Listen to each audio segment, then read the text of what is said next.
Thanks, everyone. My name is John Moriarty. I am the founder and president of E3 Consultants Group. We are a firm that focuses in all areas of financial services. We have wealth, tax, insurance, legal, asset protection, all of those things that probably make all of you want to take a little nap while I'm talking here. My passion, being in this business for 30 years, is really focused on working with entrepreneurs and business owners.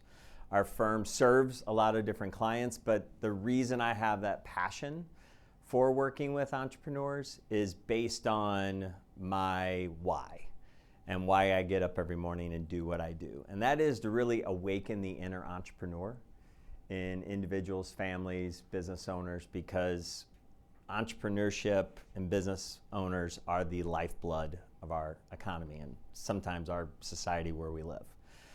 So being in this business, working with different types of clients over time, I started to really lean into relationships that I built with entrepreneurs, learn what they deal with on a daily basis, share my experiences with them, and realize, there's ways in which we can work together and build not only an engagement process, but also a path that allows them to go from worry to wealth and ultimately to worthiness.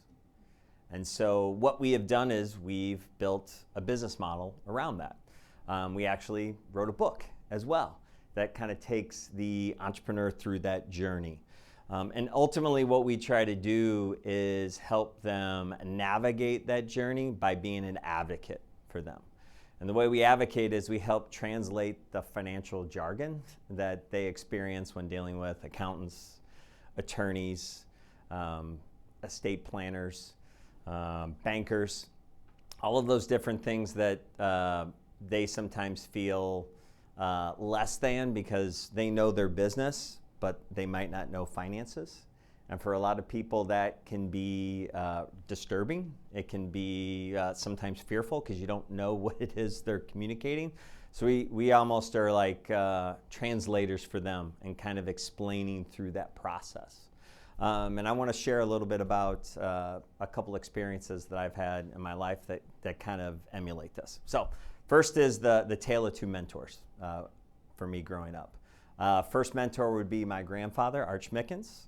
Art was a Marine, a Korean war vet, and worked his way through college through the GI Bill, raised a family of 6 children with his lovely wife that they were married for over almost 50 years actually. And he worked at the same company when he got out of school, and he worked there for 30 plus years. Retired, had a pension, had Social Security, had savings, and was also one of my first clients. And the conversations I had with him about money were always ones where he was asking me questions as though he wasn't sure of what the answers were.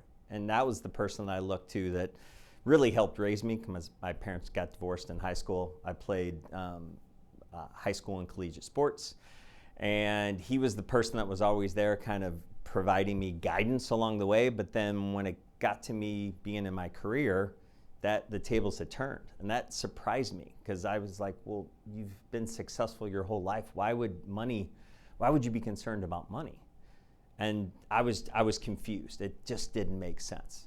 Now, the other mentor I had in my life, Larry Nance, a gentleman that basically raised me on the baseball field, playing high school competitive sports in the summer. And this was way before there was travel teams and all this. And he took a kid who grew up in a lower middle class world and said, I want you to come play baseball for me and my team. And all you got to do is show up. I'll feed you, I'll clothe you, I'll even give you a job working for me. And all you got to do is come out and do your best. And the crazy thing about that is I never knew what he did for a living. I didn't know how he could do this. Well, Larry Nance was a small business owner.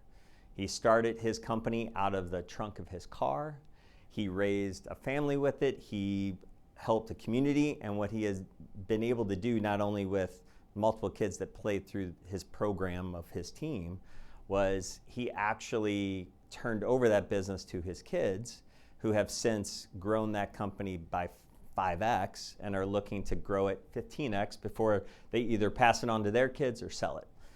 And the thing that changed my perspective on what I wanted to do when I grew up was, if I could work with more people like Larry and have those people impact the lives of other folks like me, what would that do for my family, the other people I come into contact with? So that's why we wrote our book, The Entrepreneur Playbook, because we believe it has the pathway for that journey for more Larrys to come. Thank you.